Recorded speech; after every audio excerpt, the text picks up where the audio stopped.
गोवा में हैं और बेहद महत्वपूर्ण उनका ये दौरा है। गोवा का ओएनजीसी सर्वाइवल सेंटर की पट्टिका का उन्होंने इस समय अनावरण किया है और तापस भट्टाचार्य हमारे साथ फोन लाइन पर मौजूद हैं। तापस, क्या कुछ अपडेट है?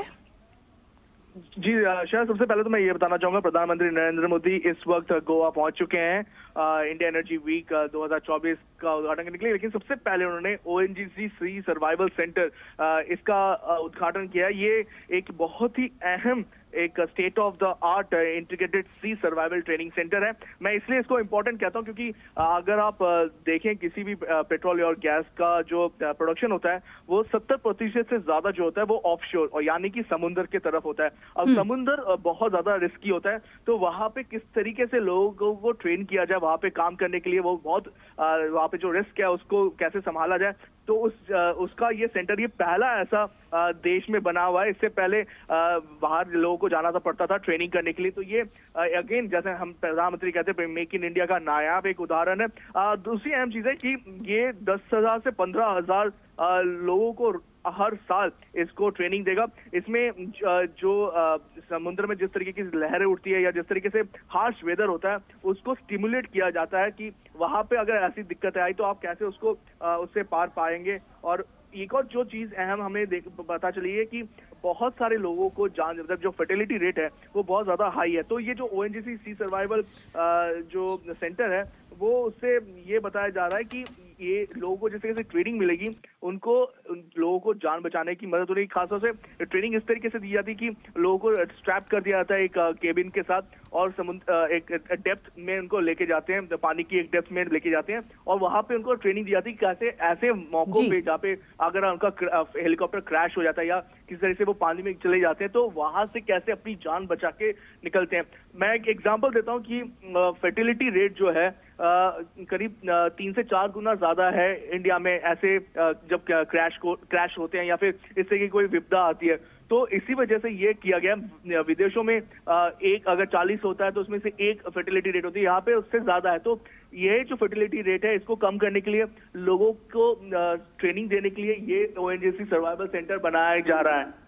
तापस, ये भी कहा जा रहा है कि ये जो सर्वाइवल सेंटर है, प्रशिक्षण केंद्र है, ये पारिस्थितिकी तंत्र के लिहाज से बहुत महत्वपूर्ण है क्योंकि वैश्विक मानकों तक उसे आगे बढ़ाने के लिए एक अद्वितीय एकीकृत समुद्री सर्वाइवल प्रशिक्षण केंद्र के रूप में ये विकसित किया गया है। बिल्कुल, इसका ये जो सर्वाइवल सेंटर है ये अपने आप में एक अनूठा एक ट्रेनिंग सेंटर है। मैं इसलिए इसको इम्पोर्टेंट और ज्यादा मानता हूँ क्योंकि ये जो है ये एक तरह से विदेशों में लोगों को जाना पड़ता था पहले ट्रेनिंग लेने के लिए। और अगर जिस तरीके से देश जो सी पोर्ट को आगे बढ़ा रहा है, जिस तरीके से यहाँ पे हम लोग ओएनजीसी तो एक है कंपनी, लेकिन बहुत सारे और कंपनीज जो कावेरी बेसिन कहिए या फिर ऑफशोर में जो ड्रिलिंग कर रही है, तो वहां पे ये बहुत इंपॉर्टेंट हो जाता है। अगर आप सोचिए, अगर आप ऑफशोर में आपका पेट्रोल प्रोडक्शन बढ़ाना है, गैस प्रोडक्शन बढ़ाना है, तो आपको मैन पावर चाहिए होता है। मैन पावर चाहिए तो आपको मैन पावर को ट्रेन करना पड़ेगा। अगर ये ट्रेन नहीं होंगे तो उनकी जान का खतरा रहता है। और ये मैं बताना चाहूंगा समुद्र में ये दिनों दिन रातों रात काम करना आसान नहीं होता। उस वजह से ये बहुत महत्वपूर्ण हो जाता है कि इनकी ट्रेनिंग पे खर्चा किया जाए, इनको एक वर्ल्ड क्लास ट्रेनिंग दी जाए। और जैसे हम बार बार कह रहे हैं कि भारत एनर्जी की जो दिशा में अपने आप को एक सेल्फ इंडिपेंडेंट करना चाहता, तो उस इंडिपेंडेंट होने के लिए बहुत इंपॉर्टेंट है कि आपके जो ऑफशोर वेसल्स हैं, ऑफशोर जो सेंटर्स हैं, वहां पे उन लोगों को तैनात किया जाए जो पूरी तरह से ट्रेन हो, जिनको पूरा पता हो कि इस तरीके से इसको कैसे कैसे किया जाए। जिस तरह से देखिए इसमें संख्या 10,000 से 15,000 कर्मियों को प्रशिक्षित करने की बात कही जा रही है कि एक साल में प्रशिक्षित हो सकेंगे, तो कहीं ना कहीं इस क्षेत्र में रोजगार की भी और ज्यादा संभावनाएं बढ़ेंगी। देखिए, रोजगार इस तरीके से नहीं कि जो 10-15 हजार के लोग हैं उनको रोजगार, वो तो अलग चीज है, वो तो उनको ट्रेनिंग वो मिल ही रहा है। लेकिन जो अहम चीज है कि आपका पूरा का पूरा एक सिस्टम बनता है, एक ओवरऑल एक सिस्टमिक जो होता है, उस पर एक बहुत अहम चीज है। क्योंकि पेट्रोल, ऑयल, गैस, ये सारी चीजें, ये एक ऐसे इस वक्त हमारी जो इकोनॉमी है वो फॉसिल फ्यूल्स बेस्ड इकोनॉमी है, यानी कि इस ऑयल बेस्ड या गैस बेस्ड और कोल बेस्ड है।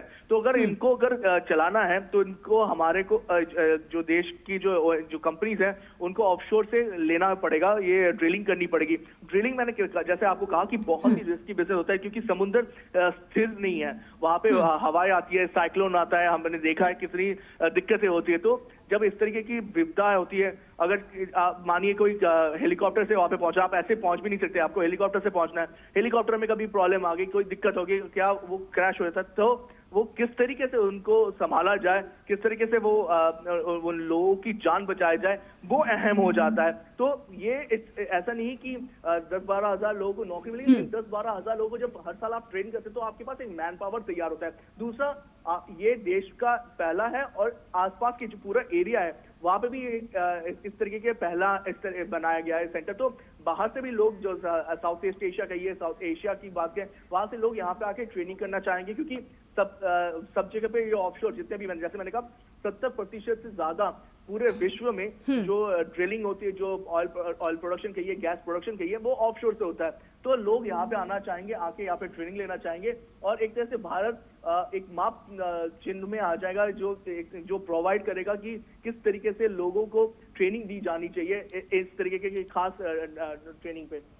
तापस, आपसे ये भी जानना चाहेंगे कि देखिए, ये हमारे दर्शकों को थोड़ा आसान शब्दों में अगर आप बताएं कि समुद्री सर्वाइवल में पहले किस तरह की बाधाएं आती थी, किस तरह से ये और ज्यादा हेल्पिंग साबित होगा जो प्रशिक्षु होंगे उन लोगों के लिए। देखिए, एक चीज मैं आपको समझाता हूँ, जैसे एग्जांपल दिया कि अगर आप ऑफशोर की तरफ जा रहे हैं, आप कहिए एक हेलीकॉप्टर में बैठे हैं, एक सिंपल सी चीज आपको एग्जांपल दे रहा हूँ, हेलीकॉप्टर में बैठे हैं लेकिन समुद्र में तूफान ज्यादा हुआ है, हवा का ज्यादा है और हेलीकॉप्टर क्रैश कर गया, हेलीकॉप्टर क्रैश करके पानी में गिर गया। अब ऐसी दिक्कत आती है कि आप उनको कैसे रेस्क्यू करेंगे, हेलीकॉप्टर में जो लोग बैठे हैं उनको कैसे रेस्क्यू करेंगे। मशीन गई, हेलीकॉप्टर खराब हुआ, टूट गया, वो समझ में आता है, वो फिर बन सकता है, लेकिन जान कैसे बचाएंगे? ये जान बचाने का ये जो पूरी तकनीक है, ये इस सी सर्वाइवल सेंटर में दिया था कि अगर आपका हेलीकॉप्टर, जैसे आपको पता है कि हेलीकॉप्टर कांच से और मेटल से ढका रहता है, तो अगर वो पानी के अंदर चला गया तो आप उससे बाहर निकल के कैसे आएंगे, कैसे आप अपने आप को बचाएंगे उस पानी के उस दबाव से, क्योंकि बहुत ज्यादा प्रेशर होता है, हवा रहती है, तो कैसे आप वो करेंगे आप? यानी कि ये कह सकते हैं, देखिए, पर्यावरण संरक्षण ले लीजिए या फिर मानवीय मूल्यों का संरक्षण ले लीजिए, उस दिशा में ये एक बहुत महत्वपूर्ण कदम है।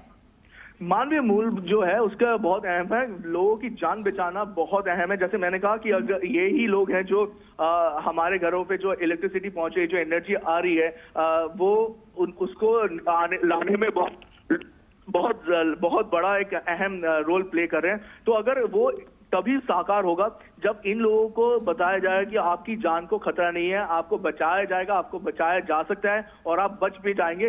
वो जब उनको आश्वासन मिलेगा तो वो अपनी जी जान लगा के काम करेंगे। तो ये एक बहुत अहम पहलू है इसका, और ये बहुत ही स्टेट ऑफ द आर्ट, मैंने कहा, समुद्र के पानी के नीचे एक बहुत डेप्थ में इसको बनाया गया, इस पानी डेप्थ में रखा गया है। तो लोग जाएंगे नीचे, जब उतरते हैं उनको पूरी ट्रेनिंग दी जाती है कि कैसे सांस रोकना चाहिए, कैसे उस तरीके से लोगों को अपने आप को बचाना चाहिए, क्या क्या इक्विपमेंट रखना चाहिए, कैसे वहां से जब बहुत ज्यादा पानी का दबाव है तो वहां से कैसे निकलना चाहिए। कहीं ना कहीं तापस, ये भी कह सकते हैं कि प्रधानमंत्री नरेंद्र मोदी की बहुत दूरदर्शी सोच, मानवीय मूल्यों को बचाने की जो सोच है, लोगों के लिए काम करने का जो जज्बा है, वो कहीं ना कहीं इन सारे तमाम कामों से परिलक्षित होता हुआ नजर आता है। इसमें कोई दो राय नहीं है कि ये सच में दूरदर्शी सोच है, क्योंकि इससे पहले किसी ने सोचा भी नहीं था कि इस तरीके की ट्रेनिंग फैसिलिटी इंडिया में होगा या किया जा सकता है। ये पहली बार इस तरीके की फैसिलिटी दी गई है। मैं बार बार ये कहता हूं कि देश बदल रहा है क्योंकि देश की सोच बदल रही है। सोच इसलिए बदल रही है क्योंकि हम विजन के साथ आगे बढ़ रहे हैं। विजन किसका है? प्रधानमंत्री नरेंद्र मोदी का विजन है। तो ये विजन के साथ जब आगे देश चलता है तो कहीं ना कहीं देश का पूरा जो सिस्टम है वो बदल रहा है। आज की आप बात करें, 10 साल पहले एनर्जी डेफिशिएंट भारत हुआ करता था। हम लोगों को क्या कहते हैं, इलेक्ट्रिसिटी की कितनी कमी होती थी। आपको शायद याद होगा कि कोल कंजम्पशन, कोल बेस्ड ज्यादातर थर्मल पावर यूनिट से, वहां पे कभी कभार ऐसा भी हुआ कि कोल की मात्रा कम हो गई है, कि शायद वो शट डाउन हो सकता है। बहुत बार एनर्जी दूसरी जगह से लेनी पड़ी थी, लेकिन आज अगर हम देखें तो हम ना सिर्फ उससे पार आ चुके हैं, लेकिन एनर्जी सरप्लस बन रहे हैं। और सिर्फ एनर्जी सरप्लस नहीं बन रहे हैं, हम इसके बाद आगे लेके जा रहे हैं कि किस तरीके से सस्टेनेबल एनर्जी पे जाए, किस तरीके से नेट जीरो 2070 तक भारत ने एक वो दिया है कि हम 2070 तक पूरा का पूरा जो सिस्टम है उसको बदल देंगे। जो फॉसिल फ्यूल बेस्ड इकोनॉमी है उसको बदल के हम हरित एक इकोनॉमी पे लेके आएंगे। उसको कैसे लेके आएंगे वो आप पूरा चेंज करें। आप कॉम्प्रेस बायोगैस लेके आ रहे हैं, आप सीएनजी से ज्यादा उसमें मूव करें, आप हाइड्रोजन फ्यूल का यूज करें, ईवी इलेक्ट्रिक व्हीकल का यूज करें। और मैं इसलिए बार बार इसको कहना चाहता हूँ क्योंकि ये बहुत अहम हो जाता है जब आप आज के डेट में जो पोल्यूशन हम लोग देख रहे हैं वो पोल्यूशन ज्यादातर 60 से 65% जो है वो व्हीकुलर पोल्यूशन यानी कि जो गाड़ियां चलती है उससे हो रहा है। तो अगर आप गाड़ियों को इलेक्ट्रिक व्हीकल में या फिर हाइड्रोजन सेल बेस्ड उस पर शिफ्ट करते हैं तो आपका ये पोल्यूशन जो है वो कम हो जाएगा। अब उसमें उसको करने का भी तरीका है। अगर ये बहुत महंगे होते हैं तो अगर एनर्जी टेक्नोलॉजी ट्रांसफर आता है तो टेक्नोलॉजी के जरिए ये सस्ता भी होना चाहेगा। एक जमाना था जब कोई सोच भी नहीं पाता था कि ईवी व्हीकल्स 400, 500, 600 किलोमीटर एक बार के चार्ज में चल पाएंगे, लेकिन आज वो समय बदल रहा है, हमारे पास टेक्नोलॉजी आ रही है। क्या किसी ने सोचा था कि पानी के जरिए गाड़ियां या बसें चलेगी? अब हाइड्रोजन फ्यूल आ गया है, उसके जरिए हम चलाने की कोशिश करें। डेमोन्स्ट्रेटर एक बस तैयार किया गया इस इंडिया एनर्जी वीक में, जहाँ पे दिखाया जा रहा है कि एक बस हाई कैपेसिटी बस उसको कैसे चलाया जा सकता है। तो इस तरीके के जो टेक्नोलॉजी है, कटिंग एज टेक्नोलॉजी है, वो तैयार की जा रही है। बिल्कुल, हर क्षेत्र में आत्मनिर्भर होते जा रहे हैं। आकाश में भी हम अपना परचम लहरा रहे हैं, तो समुद्र में भी किस तरह से हमें अपनी जानें बचानी होंगी, किस तरह से हमें समुद्र के अंदर सर्वाइवल कैसे रहे, उसके लिए भी तमाम सारे प्रयास किए जा रहे हैं। और ये तमाम प्रयास सराहनीय प्रयास है, आत्मनिर्भरता की ओर बढ़ते हुए हमारे भारत के कदम हैं। बिल्कुल, इसमें कोई दो राय नहीं कि भारत को अगर विकसित भारत बनना है, भारत को अगर डेवलप्ड कंट्री में शुमार होना है 2047 तक, तो बहुत अहम भूमिका ये जो एनर्जी के माध्यम से होने वाली है, क्योंकि जिसके पास एनर्जी है वो ही आगे जाएगा और वो बहुत ज्यादा महत्वपूर्ण इसमें भूमिका निभाने जा रही है। इंडिया एनर्जी वीक 2024 जो है इसमें एक बहुत अहम भूमिका निभाने जा रहा है। मैं बार बार कह रहा हूँ कि ये जो इंडिया एनर्जी वीक में ये सिर्फ एक जमावड़ा नहीं है लोगों का, बल्कि यहाँ पे हम देख पा रहे हैं कि बहुत भारी तादाद में लोग आ रहे हैं। जो करीब 35,000 से अटेंडीज हैं। आप 17 कंट्री से जो एनर्जी मिनिस्टर्स आ रहे हैं। यहाँ पे जो ग्लोबल कंपनीज है, जितने भी आप विश्व के कोई भी बड़ी कंपनी उठा लीजिए जो एनर्जी में डील करते हैं, उनके टॉप सीईओज, टॉप बॉसेस यहाँ पे आ रहे हैं। क्यों आ रहे हैं? क्योंकि भारत में उनको एक आशा दिखती है, भारत इनको आगे लेके जाने का एक माध्यम दिखता है कि अगर भारत आगे निकला तो वो सबको आगे लेके जाएगा। तो ये इसी बहुत अहम बात होती है। मैं बताना चाहूंगा कि प्रधानमंत्री नरेंद्र मोदी ओएनजीसी सर्वाइवल से निकल के अब जो एग्जीबिशन सेंटर है वहां पे पहुंच चुके हैं। अब वहां पे जो एग्जीबिशन सेंटर है, एग्जीबिशन सेंटर में वो जो कटिंग एज टेक्नोलॉजी की मैं बार बार बात कर रहा हूँ, जैसे कि भारत ने बहुत इससे पहले भी मैंने कहा कि सस्टेनेबिलिटी पे बहुत ज्यादा फोकस किया है। आपको शायद याद होगा इंडिया जो सोलर अलायंस था, इंटरनेशनल सोलर अलायंस था, उसका भी जो उसके में भी अग्रणी भूमिका निभाई थी भारत ने। और उसके बाद ग्लोबल बायोफ्यूल अलायंस, इसमें भी भारत ने अग्रणी भूमिका निभाई है G20 में। और इसी ये वजह है यहाँ पे जितने भी आप देख पा रहे हैं, जितने भी कंपनीज हैं, ये यहाँ पे उन्होंने जो अपना पवेलियन लगाया है, वहां पे स्पेशली इन पवेलियंस में उनको ट्रेनिंग दी जा रही है, उनको बताया जा रहा है कि किस तरीके से कटिंग एज टेक्नोलॉजी के जरिए आप देश का पूरा जो कायाकल्प कर सकते हैं, खासतौर से एनर्जी के माध्यम से। जैसे मैंने अभी बताया कि एनर्जी जो है वो एक देश को आगे ले जाने का बहुत अहम एक भूमिका निभाती है। और ये इंडिया एनर्जी वीक जो है एक तरह से जितने भी स्टेक होल्डर्स हैं उन सबको एक जगह पे लेके आने की, और ये हम तस्वीरें भी दिखा रहे हैं जी बिल्कुल गोवा से, जब वो एनर्जी वीक का सप्ताह जो है उसमें इस एग्जीबिशन में मौजूद हैं प्रधानमंत्री नरेंद्र मोदी और उनके साथ में केंद्रीय मंत्री हरदीप सिंह पुरी को भी हम देख पा रहे हैं। जी बिल्कुल, सेक्रेटरी जो ministry of petroleum and natural gas के हैं मिस्टर जैन, वो भी उनके साथ है। उनके साथ साथ हम देख पा रहे हैं कि जितने भी ग्लोबल कंपनीज के सीईओ जो वो भी उनके साथ है, गोवा के सीएम भी उनके साथ ही हैं।